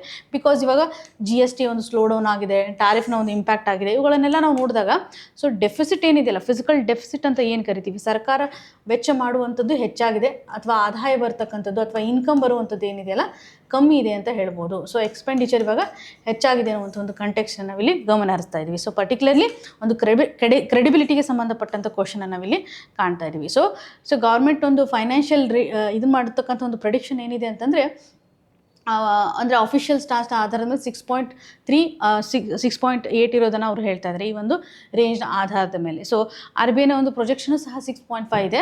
ಸೊ ಇದು ಕಂಪ್ಲೀಟಾಗಿ ಒಂದು ಕ್ರಿಟಿಕಲ್ ಕಂಡೀಷನ್ಸನ್ನು ಎಂಫೋಸಿಸ್ ಮಾಡ್ತಾ ಇದ್ದಾರೆ. ಸೊ ಏನೇನು ಕ್ರೈಸಿಸ್ ಇದೆ ಅದರಲ್ಲೂ ನಾವು ಪರ್ಟಿಕ್ಯುಲರಿ ಪಬ್ಲಿಕ್ ಹೆಲ್ತ್ಗೆ ಸಂಬಂಧಪಟ್ಟಂಥ ಒಂದು ಕಂಟೆಕ್ಸ್ಟ್ ನಾವಿಲ್ಲಿ ಗಮನ ಹರಿಸ್ತಾ ಇದ್ದೀವಿ ಅಂತ ಹೇಳ್ಬೋದು. ಇನ್ನು ಮುಂದಿನ ಹಂತದಲ್ಲಿ ನೋಡೋದಾದರೆ ಒಂದು ಆರ್ಟಿಕಲ್ ಇದೆ. ಸೊ ಇದು ಏನಂತಂದರೆ ನಾಯ್ಸ್ ಪೊಲ್ಯೂಷನ್ಗೆ ಸಂಬಂಧಪಟ್ಟಂಥ ಒಂದು ಆರ್ಟಿಕಲನ್ನು ನಾವಿಲ್ಲಿ ಗಮನ ಹರಿಸ್ಬೋದು. ಈ ಒಂದು ನಾಯ್ಸ್ ಪೊಲ್ಯೂಷನ್ ರಿಲೇಟೆಡ್ ಇರುವಂಥ ಆರ್ಟಿಕಲನ್ನು ನೋಡೋದಾದರೆ ಫಿಸಿಕಲ್ ಡೆಫಿಸಿಟ್ ಅಂದರೆ ಏನು ಅಂತ ನಿಮ್ಮ ಸ್ಟ್ಯಾಟಿಕ್ ಪೋರ್ಷನಲ್ಲಿ ನಮ್ಮ ಒಂದು ಎಕನಾಮಿಕ್ ಗ್ರೋತ್ನ ಆಸ್ಪೆಕ್ಟ್ ಮೇಲೆ ಪ್ರಿವಿಯಸ್ ಆರ್ಟಿಕಲನ್ನು ಕನೆಕ್ಟ್ ಮಾಡ್ಬೋದು. ನಾಯ್ಸ್ ಪೊಲ್ಯೂಷನ್ ರಿಲೇಟೆಡ್ ಇರ್ತಕ್ಕಂಥ ನೋಡೋದಾದರೆ ಇಲ್ಲಿ ಅರ್ಬನ್ ಏರಿಯಾದಲ್ಲಿ ನಾವು ನೋಡಿದಾಗ ಸಾಕಷ್ಟು ನಾಯ್ಸ್ ಪೊಲ್ಯೂಷನನ್ನು ನಾವು ಕಾಣ್ತಾ ಇದ್ದೀವಿ. ಸೊ ಈ ಒಂದು ನಿಟ್ಟಿನಲ್ಲಿ ಸರ್ಕಾರ ಆಗಿರ್ಬೋದು ಅಥವಾ ಸೆಂಟ್ರಲ್ ಪೊಲ್ಯೂಷನ್ ಕಂಟ್ರೋಲ್ ಬೋರ್ಡ್ ಇವಾಗ ಒಂದು ಸ್ಟ್ರಾಟಜಿಯನ್ನು ಫಾಲೋ ಮಾಡಲಿಕ್ಕೆ ಮುಂದಾಗ್ತಾ ಇರೋದನ್ನು ನಾವು ಗಮನ ಹರಿಸ್ತಾ ಇದ್ದೀವಿ. ಸೊ ಇಲ್ಲಿ ನೋಡ್ಬೋದು. ಸೊ ಒಂದು ಡೆಸಿಬಲ್ನ ಆಧಾರದ ಮೇಲೆ, ಲೆವೆಲ್ನ ಆಧಾರದ ಮೇಲೆ ನಾವು ಎಷ್ಟರ ಮಟ್ಟಿಗೆ ಒಂದು ಲಿಮಿಟನ್ನು ಮಾಡಬೇಕು, ಶಾಲೆಗಳಾಗಿರ್ಬೋದು ಅಥವಾ ರೆಸಿಡೆನ್ಷಿಯಲ್ ಏರಿಯಾಗಳಾಗಿರ್ಬೋದು. ನೀವು ಅರ್ಥ ಮಾಡ್ಕೊಳ್ಳಿ, ಇವಾಗ ನಮಗೆ ಈ ಒಂದು ಸಿಟಿನಲ್ಲಿರ್ತಕ್ಕಂಥ ನಾಯ್ಸನ್ನು ಕೇಳಿ ಆದಮೇಲೆ ಎಲ್ಲಾದರೂ ಒಂದು ಶಾಂತವಾಗಿರ್ತಕ್ಕಂಥ ಪ್ಲೇಸಲ್ಲಿ ಕೂತ್ಕೊಂಡ್ರೆ ಅಥವಾ ಸಿಟಿಯಿಂದ ಹೊರಗಡೆ ಹೋದರೆ ಎಷ್ಟು ಶಾಂತತೆ ಫೀಲ್ ಆಗುತ್ತೆ ಅಲ್ವಾ. ಸೊ ಈ ಒಂದು ಆಧಾರದ ಮೇಲೆ ಒಬ್ಬ ವ್ಯಕ್ತಿ ಆಗಿರ್ಬೋದು ಅಥವಾ ಜನರ ಮೇಲೆ ಎಷ್ಟರ ಮಟ್ಟಿಗೆ ಅದು ಮೆಂಟಲ್ ಇಂಪ್ಯಾಕ್ಟನ್ನು ಮಾಡ್ತಾ ಇದೆ ಅನ್ನುವಂಥ ನಿಟ್ಟಿನಲ್ಲಿ ಗಮನ ಹರಿಸ್ಬೋದು. ಇವಾಗ ನಾವು ಏರ್ ಪೊಲ್ಯೂಷನ್ ಬಗ್ಗೆ ಡಿಸ್ಕಸ್ ಮಾಡ್ತೀವಿ, ವಾಟರ್ ಪೊಲ್ಯೂಷನ್ ಬಗ್ಗೆ ಡಿಸ್ಕಸ್ ಮಾಡ್ತೀವಿ. ಈ ಒಂದು ನಾಯ್ಸ್ ಪೊಲ್ಯೂಷನ್ ಆ್ಯಕ್ಚುಲಿ ನಾವು ನೆಗ್ಲೆಕ್ಟೆಡ್ ಏರಿಯಾ ಅಂತಲೇ ಹೇಳ್ಬೋದು. ಸೊ ಸರಿಯಾಗಿ ಇದ್ರ ಬಗ್ಗೆ ಮಾನಿಟರಿಂಗ್ ಮಾಡುವಂಥ ಸಂದರ್ಭದಲ್ಲಿ ಸೆಂಟ್ರಲ್ ಪೊಲ್ಯೂಷನ್ ಬೋರ್ಡ್ 2011ರಲ್ಲಿ ಒಂದು ನ್ಯಾಷನಲ್ ಆಂಬಿಯೆಂಟ್ ನಾಯ್ಸ್ ಮಾನಿಟರಿಂಗ್ ನೆಟ್ವರ್ಕನ್ನು ಲಾಂಚ್ ಮಾಡಿರೋದಾಗಿ ನಾವಿಲ್ಲಿ ಗಮನ ಹರಿಸ್ತಾ ಇದ್ದೀವಿ. So central pollution control board 2011ರಲ್ಲಿ particularly national ambient noise monitoring ನೆಟ್ವರ್ಕನ್ನು ಲಾಂಚ್ ಮಾಡಿರೋದಾಗಿ ನಾವಿಲ್ಲಿ ಗಮನ ಹರಿಸ್ತಾ ಇದ್ದೀವಿ. ಸೊ ಈ ಒಂದು ಹಂತದಲ್ಲಿ ಒಂದು ರಿಯಲ್ ಟೈಮ್ ಡೇಟಾವನ್ನು ನಾವು ಸರಿಯಾಗಿ ಫೋಕಸ್ ಮಾಡುವಂಥದ್ದಾಗಲಿ. ಸೊ ಪರ್ಟಿಕ್ಯುಲರ್ಲಿ ಇವಾಗ ನಾಯ್ಸ್ ಪೊಲ್ಯೂಷನ್ ರೂಲ್ಸನ್ನು ಸಹ 2000 ಇಯರ್ನಲ್ಲಿ ಪರ್ಟಿಕ್ಯುಲರ್ಲಿ ಡಿಫೈನ್ ಮಾಡಿದ್ದಾರೆ. ಒಂದು ಡೆಸಿಬಲ್ ಲೆವೆಲನ್ನು 50 ಟು ಅಥವಾ 40 ಇರಬೇಕು ಅನ್ನುವಂಥದ್ದು. ಅಂದರೆ ಒಂದು ಸೈಲೆಂಟ್ ಝೋನ್ ಅಂತ ಕಂಟೆಕ್ಷನ್ ತೋರಿದಾಗ ಮ್ಯಾಕ್ಸಿಮಮ್ ಒಂದು 50 to 40 ರೇಂಜ್ ನಡಿನಲ್ಲಿ ಇರಬೇಕು ಅನ್ನೋಂಥದ್ದಾಗಿ ಗಮನ ಹರಿಸ್ತಾ ಇದ್ವಿ. ನೀವು ಇಲ್ಲಿ ಏನು ಅರ್ಥ ಮಾಡ್ಕೋಬೋದು ಅಂತಂದರೆ ಈ ರೂಲ್ಸ್ನ ಆಧಾರದ ಮೇಲೆ ನೋಡಿದಾಗ ಜನರಲಿ ನಾವು 50 ಅಂತ ಏನಿದೆಯಲ್ಲ ಅದನ್ನು ಒಂದು ಮ್ಯಾಕ್ಸಿಮಮ್ ಇದೆ ಅಂತ ಕನ್ಸಿಡರ್ ಮಾಡ್ಬೋದು. ಸುಪ್ರೀಂ ಕೋರ್ಟ್ 2024ರಲ್ಲೂ ಸಹ ರೈಟ್ ಟು ಲೈಫ್ ಆರ್ಟಿಕಲ್ 21 ಅಡಿಯಲ್ಲಿ ಸಹ ನಾಯ್ಸ್ ಪೊಲ್ಯೂಷನ್ಗೆ ಸಂಬಂಧಪಟ್ಟಂತೆ ಒಂದು ಫೋಕಸನ್ನು ಮಾಡಿದೆ, ಇದನ್ನು ರೀಅಫರ್ಮ್ ಮಾಡಿದೆ ಅನ್ನೋದ್ರ ಬಗ್ಗೆಯೂ ಸಹ ನಾವಿಲ್ಲಿ ಗಮನ ಹರಿಸ್ಬೋದು. ಸೊ ಇದರೊಂದಿಗೆ ಪ್ರಾಬ್ಲಮ್ಸ್ಗಳು ಏನಿದೆ, ವೀಕ್ ಎನ್ಫೋರ್ಸ್ಮೆಂಟ್ ಇವೇನು ಲಾಜಿಕ್ ಇದೆಯಲ್ಲ, ಸೊ ಇದು ಆಲ್ರೆಡಿ ಅಲ್ಲಿ 50 DB ಅಥವಾ 40 DB ಅನ್ನುವಂಥದ್ದನ್ನು ಡೇ ಮತ್ತು ನೈಟ್ನ ಆಧಾರದ ಮೇಲೆ ನಾವು ನೋಡ್ತಾ ಇದ್ದೀವಿ. ಸೊ ಇಲ್ಲಿ ಪರ್ಟಿಕ್ಯುಲರ್ಲಿ 65 to 70 ಕೆಲವೊಂದಿಷ್ಟು ಸೆನ್ಸಿಟಿವ್ ಏರಿಯಾಗೆ ಸಂಬಂಧಪಟ್ಟಂಥ ಲಿಮಿಟನ್ನು ಸಹ ಗಮನಿಸ್ತೀವಿ. ಬಟ್ ಇವೆಲ್ಲ ಎಕ್ಸೀಡ್ ಆಗಿದೆ ಅನ್ನೋದನ್ನು ನಾವು ಗಮನಿಸ್ತಾ ಇದ್ದೀವಿ. ಸೊ ಇಲ್ಲಿ ನೋಡ್ಬೋದು ಲೇಟ್ ನೈಟ್ ಡ್ರಿಲ್ಲಿಂಗ್ ಆಗಿರ್ಬೋದು, ಅಂದರೆ ಟ್ರಾಫಿಕ್ ಆಗಿರ್ಬೋದು, ಇವೆಲ್ಲನೂ ಸಹ ಆಲ್ರೆಡಿ ಆ ಒಂದು ನಾಯ್ಸ್ ರಿಲೇಟೆಡ್ ಇರ್ತಕ್ಕಂಥ ಲಿಮಿಟನ್ನು ಕ್ರಾಸ್ ಮಾಡಿದೆ ಅನ್ನೋದ್ರ ಮೇಲೆ ನಾವು ಇಲ್ಲಿ ಗಮನಿಸ್ತಾ ಇದ್ದೀವಿ. ಸೊ ಒಂದು ವೀಕ್ ಎನ್ಫೋರ್ಸ್ಮೆಂಟ್ ಕಂಡೀಷನನ್ನು ನಾವು ಕಾಣ್ತಾ ಇದ್ದೀವಿ. ಸೊ ಇದರೊಂದಿಗೆ ಮುನ್ಸಿಪಲ್, ಪೊಲೀಸ್ ಹಾಗೂ ಪೊಲ್ಯೂಷನ್ ಬೋರ್ಡ್ಸ್ಗಳು ಸಹ ಒಂದು ರೆಗ್ಯುಲೇಷನ್ಗೆ ಸಂಬಂಧಪಟ್ಟಂಥ ಕೋಆರ್ಡಿನೇಷನ್ನ ಒಂದು ಗ್ಯಾಪ್ ಆಗ್ತಾ ಇದೆ ಅನ್ನುವಂಥ ಒಂದು ಕನ್ಸರ್ನನ್ನು ಆಥರ್ ಅವರು ವ್ಯಕ್ತಪಡಿಸ್ತಾ ಇದ್ದಾರೆ. ಡೇಟಾ ಇಶ್ಯೂ ಅಂತ ನೋಡಿದಾಗ ನಾವು ಸರಿಯಾಗಿ ಒಂದು ನಾಯ್ಸ್ ಮಾನಿಟರಿಂಗ್ ಮಾಡ್ತಕ್ಕಂಥ ಒಂದು ಸಿಸ್ಟಮನ್ನು ಸಹ ಹೊಂದಿಲ್ಲ ಅನ್ನೋದ್ರ ಬಗ್ಗೆ ನಾವಿಲ್ಲಿ ಗಮನ ಹರಿಸ್ತಾ ಇದ್ದೀವಿ. ಸೊ ನೆಗ್ಲೆಕ್ಟ್ ಮಾಡಿದ್ದೀವಿ ಅಂತ ನಾವಿಲ್ಲಿ ಗಮನ ಹರಿಸ್ಬೋದು. ಸೊ ಆರ್ಟಿಕಲ್ 21A ಇಂಪಾರ್ಟೆಂಟ್ ಆಗುತ್ತೆ. ಸೊ ಪರ್ಟಿಕ್ಯುಲರ್ಲಿ ಈ ಒಂದು ರೈಟ್ಸ್ಗೆ ಸಂಬಂಧಪಟ್ಟಂತೆ, ಅಂದರೆ ಫಾರ್ ಎಕ್ಸಾಂಪಲ್ ಇವಾಗ ಏರ್ ಹಾಗೂ ಕ್ಲೀನ್ ಏರ್ ಇರುವಂಥದ್ದಾಗಲಿ ಅಥವಾ ಕ್ಲೀನ್ ವಾಟರ್ ಇರುವಂಥದ್ದಾಗಲಿ, ಪೊಲ್ಯೂಷನ್ ಇರದೇ ಇರುವಂಥ ಒಂದು ಕಂಟೆಕ್ಸ್ಟ್ನ ಆಧಾರದ ಮೇಲೆ ನಾವು ಎನ್ವಿರಾನ್ಮೆಂಟನ್ನು ಕಾಪಾಡ್ಕೋಬೇಕು, ಹೆಲ್ತನ್ನು ಕಾಪಾಡ್ಕೋಬೇಕು ಅನ್ನೋಂಥ ಒಂದು ಪ್ರೊಟೆಕ್ಷನ್ ಮಾಡುವಂಥ ಆರ್ಟಿಕಲ್ 21, ಆರ್ಟಿಕಲ್ 48A ಅಂತ ಹೇಳ್ಬೋದು. ಸೊ ಇಲ್ಲಿ ಬೇಸಿಕಲ್ ಇಂಪ್ಯಾಕ್ಟ್ ಏನಿದೆ ಅಂತ ನೋಡೋದಾದರೆ, ಸೊ ಇದು ಮೆಂಟಲ್ ವೆಲ್ ಬೀಯಿಂಗ್ ಆಗಿರ್ಬೋದು, ಒಂದು ಓವರಾಲ್ ಹೆಲ್ತನ್ನು ಫೋಕಸ್ ಮಾಡೋದ್ರ ಮುಖಾಂತರ ಒಂದು ಸ್ಟ್ರೆಸ್ಸನ್ನು ಸಹ ಇದು ಕ್ರಿಯೇಟ್ ಮಾಡುತ್ತೆ. ಈವನ್ ಎಕಲಾಜಿಕಲ್ ಕನ್ಸರ್ನನ್ನು ನೋಡಿದಾಗ ಸಾಕಷ್ಟು ಬಯೋಡೈವರ್ಸಿಟಿ ಮೇಲೂ ಸಹ ಇದು ಇಂಪ್ಯಾಕ್ಟ್ ಆಗುತ್ತೆ. ಆರ್ಟಿಫಿಷಿಯಲ್ ಲೈಟ್ ಇದ್ದರೆ ಎಷ್ಟೋ ಆ್ಯನಿಮಲ್ಸ್ಗಳಲ್ಲಿ ಒಂದು ರಿಪ್ರೊಡಕ್ಷನ್ ಆ್ಯಕ್ಟಿವಿಟೀಸ್ಗಳು ಆಗದೇ ಇರುವಂಥ ಕಂಡೀಷನ್ಸ್ಗಳಿರುತ್ತೆ. ಸೊ ಅಲ್ಲಿ ಅವರ ಒಂದು ಆ್ಯನಿಮಲ್ಸ್ಗಳ ಒಂದು ಬಿಹೇವಿಯರ್ ಮೇಲೆ ಸಾಕಷ್ಟು ಇದು ಇಂಪ್ಯಾಕ್ಟನ್ನು ಕ್ರಿಯೇಟ್ ಮಾಡುತ್ತೆ ಅನ್ನೋದ್ರ ಮೇಲೆ ನಾವು ಗಮನ ಹರಿಸ್ಬೋದು. ಕೆಲವೊಂದಿಷ್ಟು ರಿಸರ್ಚ್ಗಳು ಸಹ ಹೇಳುತ್ತೆ. ಸೊ ಹಾಗಾಗಿ ಇಲ್ಲಿ freedom, dignity, quality of life ಇದನ್ನೆಲ್ಲ ಕನೆಕ್ಟ್ ಮಾಡುವಂಥದ್ದಾದರೆ ಸೊ ಈ ಒಂದು ರೈಟನ್ನು ನಾವು ಗಮನ ಹರಿಸೋದು ಇಂಪಾರ್ಟೆಂಟ್ ಆಗುತ್ತೆ. ಸೊ ಇಲ್ಲೇನಂದರೆ ಇವಾಗ ನಾವು ಏನೇನು ಪ್ರಾಬ್ಲಮ್ಸ್ಗಳನ್ನ ನೋಡಿ ಅದಕ್ಕೆ ಸಂಬಂಧಪಟ್ಟಂಥ ಒಂದು ಸೊಲ್ಯೂಷನನ್ನು ಕಣ್ಹಾಸ್ಬೋದು. ಅಂದರೆ ನಾವು ಇವಾಗ ಪರ್ಟಿಕ್ಯುಲರ್ಲಿ ಈ ಒಂದು ನಾಯ್ಸ್ ಪೊಲ್ಯೂಷನ್ ರಿಲೇಟೆಡ್ ಇರ್ತಕ್ಕಂಥ ಏನಿದೆಯಲ್ಲ, ಸೊ ಈ ಒಂದು ಡೇಟಾವನ್ನು ಡಿಸೆಂಟ್ರಲೈಸ್ ಮಾಡಬೇಕು, ಲೋಕಲ್ ಲೆವೆಲಲ್ಲಿ ಡೇಟಾವನ್ನು ಪ್ರಾಪರಾಗಿ ಮೇಂಟೈನ್ ಮಾಡುವಂಥದ್ದಾಗಲಿ, ಆಮೇಲೆ ಎನ್ಫೋರ್ಸ್ಮೆಂಟ್ ಕಂಡೀಷನ್ಸನ್ನು ಎನ್ಹಾನ್ಸ್ ಮಾಡೋದಾಗಲಿ, ಪಬ್ಲಿಕ್ ಕ್ಯಾಂಪೇನ್ಸ್ಗಳನ್ನು ಮಾಡೋದಾಗಲಿ, ಇದರ ಅವೇರ್ನೆಸ್ಸನ್ನು ತರುವಂಥದ್ದಾಗಲಿ. ಸೊ ಒಂದು ಇಂಟಿಗ್ರೇಟೆಡ್ ಫ್ರೇಮ್ವರ್ಕನ್ನು ಸಹ ನಾವಿಲ್ಲಿ ತರಬೇಕು. ಏರ್ ಕ್ವಾಲಿಟಿ ಸ್ಟ್ಯಾಂಡರ್ಡ್ಸನ್ನು ಚೇಂಜ್ ಮಾಡಬೇಕು ಅನ್ನುವಂಥದ್ದಾಗಿ ಇಲ್ಲಿ ಎಂಫೋಸಿಸ್ ಮಾಡ್ತಾ ಇದ್ದಾರೆ. ಅಂದರೆ ಲಿಂಕ್ ಮಾಡೋದು ಆ ಒಂದು ಪಾಲಿಸಿ ನಡುವೆ ನಾವು ಸೌಂಡ್ ರಿಲೇಟೆಡ್ ಇರ್ತಕ್ಕಂಥ ಅಥವಾ ಅಕೋಸ್ಟಿಕ್ ಪಾಲಿಸಿಗೆ ಸಂಬಂಧಪಟ್ಟಂತೆ ನಾವು ಏರ್ ಕ್ವಾಲಿಟಿ ಸ್ಟ್ಯಾಂಡರ್ಡ್ಸ್ ಏನಿರ್ತಾರೆ ಅದಕ್ಕೆ ಸಂಬಂಧಪಟ್ಟಂತೆ ಲಿಂಕನ್ನು ಮಾಡಬೇಕು ಅನ್ನೋದಾಗಿ ಇಲ್ಲಿ ಗಮನ ಹರಿಸ್ತಾ ಇದ್ದೀವಿ.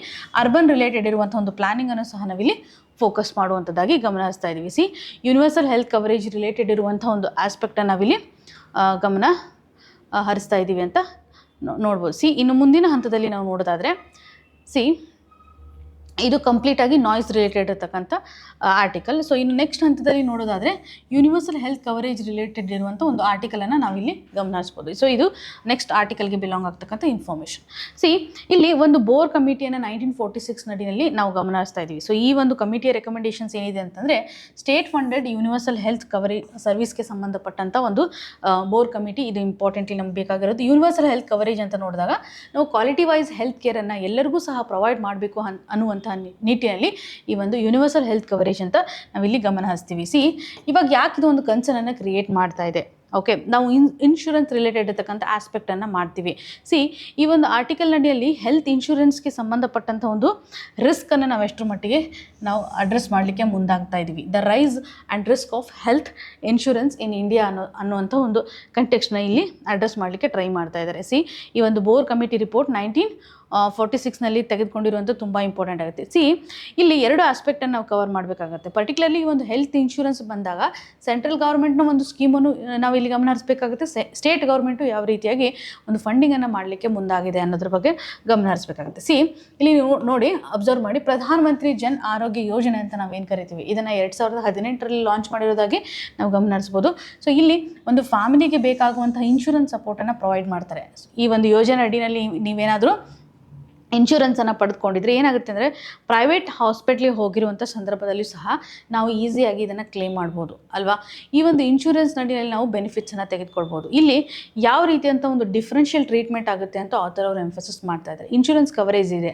ಸೊ ಇನ್ಶೂರೆನ್ಸ್ನನ್ನೇ ಕ್ಲೇಮ್ ಮಾಡಲಿಕ್ಕೆ ಅಂದರೆ ಬೆನಿಫಿಷರೀಸ್ಗಳು ಅವೈಲೇಬಲ್ ಇರೋವಂಥವ್ರು ಎಷ್ಟರ ಮಟ್ಟಿಗೆ ಇದರಿಂದ ಬೆನಿಫಿಟನ್ನು ತೆಗೆದುಕೊಳ್ತಾರೆ ಅನ್ನೋಂಥದ್ದು ಒಂದು ಕ್ವಶನ್. ಓಕೆ, ಸೊ ಒಂದೆಡೆ ಕ್ವಶನ್ ಆದರೆ ಇನ್ನೊಂದೆಡೆ ಕ್ವಶನ್ ಏನು ಕ್ರಿಯೇಟ್ ಮಾಡಿದೆ ಅಂದರೆ, ಸೊ ಸಾಕಷ್ಟು ಜನಕ್ಕೆ ಇದ್ರ ಬಗ್ಗೆ ಅವೇರ್ನೆಸ್ ಇಲ್ಲ ಅನ್ನೋಂಥದ್ದಾಗಲಿ, ಆಮೇಲೆ ಇವಾಗ ಹಾಸ್ಪಿಟಲ್ಸ್ ನಡೀಸ್ನಲ್ಲೂ ಏನು ಮಾಡ್ತಾರೆ ಅಂದರೆ ಟ್ರೀಟ್ಮೆಂಟ್ ಏನಿರುತ್ತಲ್ಲ ತುಂಬ ಡಿಫ್ರೆಂಟಾಗಿ ಮಾಡ್ತಾರೆ. ನಿಮ್ಮ ಹತ್ರ ಇನ್ಶೂರೆನ್ಸ್ ಇಲ್ಲ ದ ವೇ ದೇ ಟ್ರೀಟ್ ಅಲ್ಲ ಅದು ಡಿಫ್ರೆಂಟ್ ಆಗುತ್ತೆ.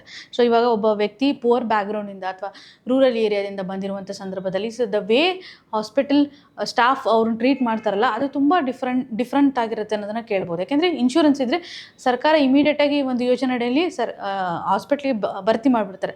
ಅದೇ ಪುವರ್ ಬ್ಯಾಕ್ಗ್ರೌಂಡ್ ಇರ್ತಕ್ಕಂಥ ವ್ಯಕ್ತಿ ಸರಿಯಾಗಿ ಪೇಮೆಂಟ್ ಮಾಡದೇ ಇರುವಂಥ ಭಾಳ ಎಕ್ಸಾಂಪಲ್ಸ್ ಇರ್ತವೆ. ಹಾಗಾಗಿ ಹಾಸ್ಪಿಟ್ಲಲ್ಲಿ ಇರ್ತಕ್ಕಂಥ ಬಿಹೇವಿಯರು ಸಹ ಆಟೋಮೆಟಿಕಲಿ ಚೇಂಜ್ ಆಗಿರೋದನ್ನು ನಾವು ಗಮನ ಹರಿಸ್ತೀವಿ. ಸೊ ನಾವು ಎಷ್ಟು ಮಟ್ಟಿಗೆ ಈ ಒಂದು ಪ್ರೋಗ್ರಾಮ್ನ ಮುಖಾಂತರ ಹೆಲ್ತ್ ಆಸ್ಪೆಕ್ಟ್ಸನ್ನು ರೀಚ್ ಮಾಡಲಿಕ್ಕೆ, ಹೆಲ್ತ್ ಇನ್ಶೂರೆನ್ಸ್ ಇಶ್ಯೂನ ಅಡ್ರೆಸ್ ಮಾಡಲಿಕ್ಕೆ ಮುಂದಾಗಿದ್ದೀವಿ. ಪರ್ಟಿಕ್ಯುಲರ್ ನೋಡ್ಬೋದಾದರೆ ಈ ಒಂದು ಪ್ರಧಾನ ಮಂತ್ರಿ ಜನ್ ಆರೋಗ್ಯ ಯೋಜನೆ ಅಂತ ನೋಡಿದಾಗ 5 lakh ರೂಪೀಸನ್ನು ಪರ್ ಫ್ಯಾಮ್ಲಿಗೆ ಕೊಡೋದನ್ನು ನಾವು ಗಮನ ಹರಿಸ್ತಾ ಇದ್ದೀವಿ. ಓಕೆ, ಸೊ ಈ ಒಂದು ಹಂತದಲ್ಲಿ ಸ್ಟೇಟ್ ಹೆಲ್ತ್ ಇನ್ಶೂರೆನ್ಸನ್ನು ಸಹ ಇಲ್ಲಿ ನಾವು ನೋಡ್ತಾ ಇದ್ದೀವಿ. ಸ್ಟೇಟ್ ಹೆಲ್ತ್ ಇನ್ಶೂರೆನ್ಸ್ ಪ್ರೋಗ್ರಾಮ್ಸನ್ನು ತೆಗೆದುಕೊಂಡಿರುವಂಥ ಸಂದರ್ಭದಲ್ಲಿ ಸೊ ಇವರು ಸಹ ಒಂದು ಸೆಂಟ್ರಲ್ ಗೌರ್ಮೆಂಟ್ನ ಒಂದು ಮಾಡೆಲ್ನ ಆಧಾರದ ಮೇಲೆ ಯೋಜನೆಯನ್ನು ಜಾರಿಗೆ ತಂದಿದ್ದಾರೆ ಅಂತ ನಾವು ಗಮನಿಸ್ಬೋದು. ಸೊ ಇಲ್ಲಿ ಒಂದು ಯೋಜನೆಯನ್ನು ನೋಡಿದ್ರೆ, ಯೋಜನೆ ಒಂದು ಟಾರ್ಗೆಟನ್ನು ನೋಡಿ ಇಂಡಿವಿಜುವಲ್ 58.8 crore ಜನರನ್ನು ಇದು ಟಾರ್ಗೆಟ್ ಮಾಡೋದಾಗಿ ನಾವು ಗಮನ ಹರಿಸ್ತಾ ಇದ್ದೀವಿ. ಈವನ್ ಆ್ಯನ್ಯುವಲ್ ಬಜೆಟ್ಗೆ ಸಂಬಂಧಪಟ್ಟಂತೆ ನಾವು ನೋಡಿದಾಗ ಎಷ್ಟು ಮಟ್ಟಿಗೆ ಅಲೋಕೇಶನ್ಸನ್ನು ಮಾಡ್ತಾ ಇದೆ. ಸ್ಟೇಟ್ ಗೌರ್ಮೆಂಟು ಸಹ ಇದಕ್ಕೆ ಸಂಬಂಧಪಟ್ಟಂತೆ ಎಷ್ಟು ಅಲೋಕೇಶನ್ಸನ್ನು ಮಾಡಿ ಸ್ಟೇಟೇ ಜಾಸ್ತಿ ಮಾಡಿರೋದನ್ನು ನಾವು ಇಲ್ಲಿ ಗಮನ ಹರಿಸ್ತಾ ಇದ್ದೀವಿ.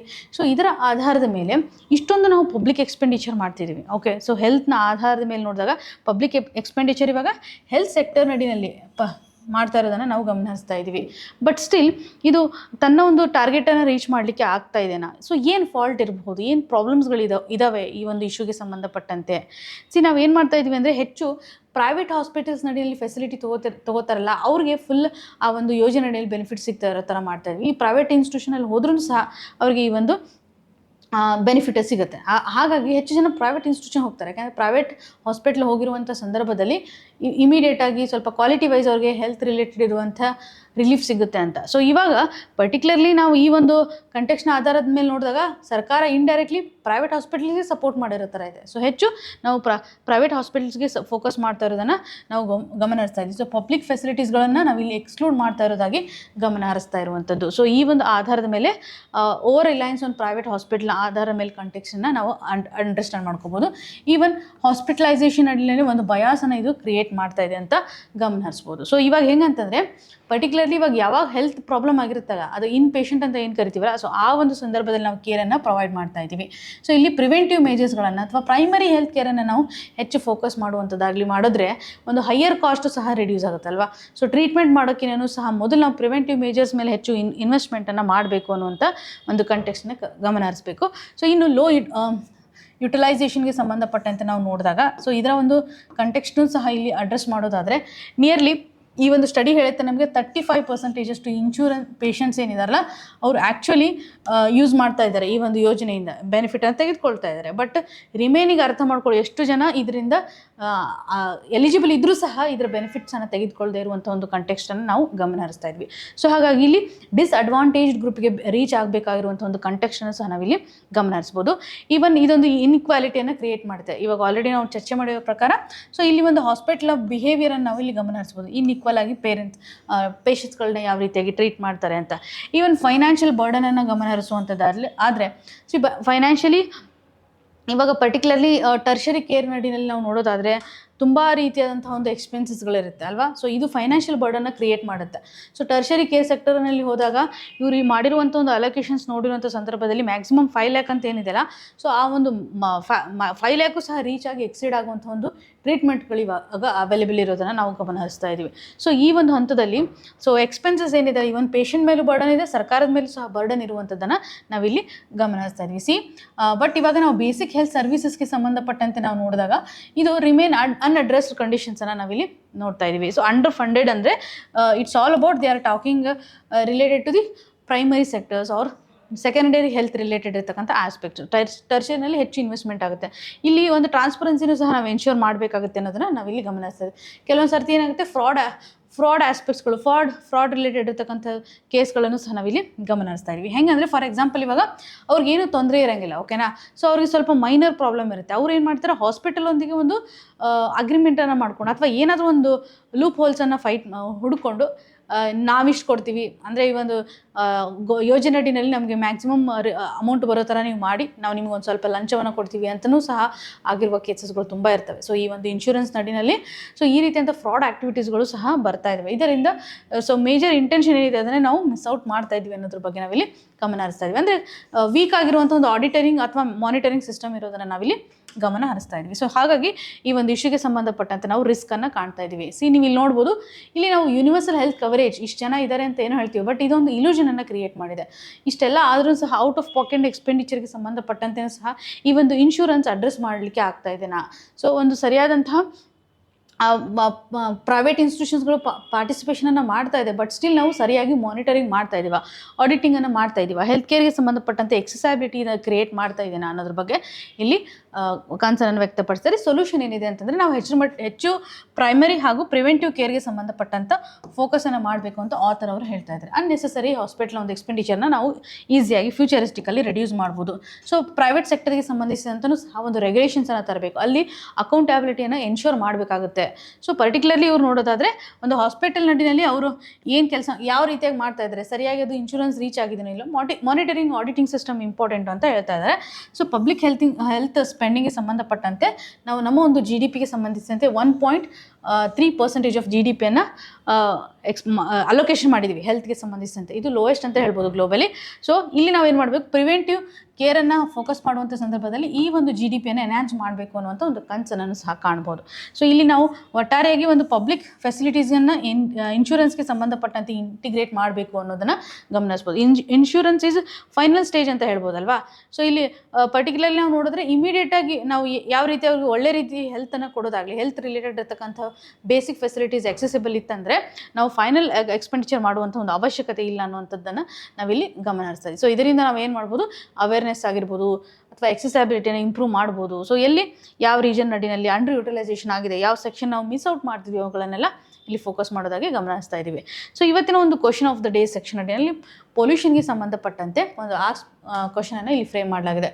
So urban noise pollution is often overlooked compare to air and water pollution ಅಂತ ಹೇಳ್ತಾ ಇದ್ದೀವಿ. ಸೊ ಜನರಲಿ ಏರ್ ಪೊಲ್ಯೂಷನ್ ಹಾಗೂ ವಾಟರ್ ಪೊಲ್ಯೂಷನ್ ನಾವು ಫೋಕಸ್ ಮಾಡ್ತಾ ಇದ್ವಿ, ಬಟ್ ನಾಯ್ಸ್ ಪೊಲ್ಯೂಷನನ್ನು ನೆಗ್ಲೆಕ್ಟ್ ಮಾಡ್ತಾ ಇರುವಂಥ ಒಂದು ಕಂಟೆಕ್ಸ್ಟನ್ನು ಕಾಣ್ತಾ ಇದ್ದೀವಿ. ಸೊ ಈ ಒಂದು ಹಂತದಲ್ಲಿ ಎಕಲಾಜಿಕಲ್ ಹೆಲ್ತ್ ಹಾಗೂ ಸೋಷಿಯಲ್ ಇಂಪ್ಯಾಕ್ಟನ್ನು ಇದು ಎಷ್ಟರ ಮಟ್ಟಿಗೆ ಕ್ರಿಯೇಟ್ ಮಾಡ್ತಾ ಇದೆ. ಸೊ ಪರ್ಟಿಕ್ಯುಲರ್ಲಿ ಇದಕ್ಕೆ ಸಂಬಂಧಪಟ್ಟಂಥ ಒಂದು ಸಜೆಷನ್ನ ಅಥವಾ ಫ್ರೇಮ್ವರ್ಕನ್ನು ಅಡ್ರೆಸ್ ಮಾಡಿ ಅನ್ನೋಂಥದ್ದಾಗಿ ಇಲ್ಲಿ ಎಂಫಸಿಸ್ ಮಾಡ್ತಾಯಿದ್ದಾರೆ. ಸೊ ಇದಕ್ಕೆ ಸಂಬಂಧಿಸಿದಂತಹ ಲೂಪ್ ಹೋಲ್ಸ್ಗಳೇನಿದ್ದಾವೆ, ಯಾವ ರೀತಿಯಂಥ ರೆಗ್ಯುಲೇಷನ್ಸ್ಗಳಿದ್ದಾವೆ, ಈ ಮೊದಲು ನಾವೇನು ಡಿಸ್ಕಷನ್ ಮಾಡಿದ್ವಿ ಅದನ್ನು ಒಂದು ಸ್ಟ್ರಕ್ಚರ್ ಫಾರ್ಮ್ನಲ್ಲಿ ಅಡ್ರೆಸ್ ಮಾಡಲಿಕ್ಕೆ ಟ್ರೈ ಮಾಡಿ. ಸೊ ಇದು ಮೇನ್ಸ್ ರಿಲೇಟೆಡ್ ಇರುವಂಥ ಒಂದು 200 ಅಥವಾ 250 ವರ್ಡ್ಸಲ್ಲಿ ಇದನ್ನು ಬರೀಲಿಕ್ಕೆ ಟ್ರೈ ಮಾಡಿ. ಇವಾಗ ಹಾರಿಜಾಂಟಲ್ ರಿಸರ್ವೇಷನ್ಗೆ ಸಂಬಂಧಪಟ್ಟಂಥ ನಾಲ್ಕು ಸ್ಟೇಟ್ಮೆಂಟ್ಸ್ಗಳನ್ನು ನಾವಿಲ್ಲಿ ಗಮನ ಹರಿಸ್ತಾ ಇದ್ವಿ. ಸೊ ರಿಸರ್ವೇಷನ್ಸನ್ನು SC ST ಹಾಗೂ ಅದರ್ ಬ್ಯಾಕ್ವರ್ಡ್ ಕ್ಲಾಸಸ್ಗೆ ಸಂಬಂಧಿಸಿದಂತೆ ಇದನ್ನು ಪ್ರೊವೈಡ್ ಮಾಡ್ತಾರೆ. ಸೊ ಒಂದು ಪಾಪ್ಯುಲೇಷನ್ ಕನ್ಸಿಡರ್ ಮಾಡಿದಾಗ ಈ ಒಂದು ರಿಸರ್ವೇಷನ್ ಅಂತಂದರೆ ಹಾರಿಜಾಂಟಲ್ ಅಂತ ಹೇಳ್ತಾ ಇದ್ದಾರೆ.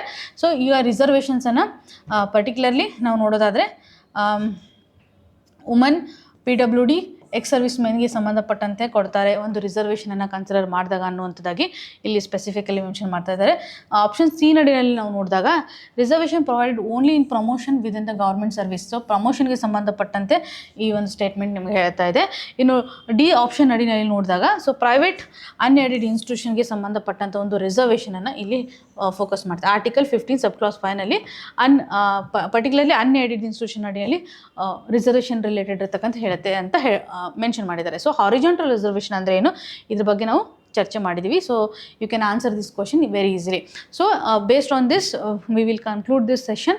So if at all you have any concern, please let me know through the comment section. So I hope you understood all the topics related to today's analysis. Okay, all the very best.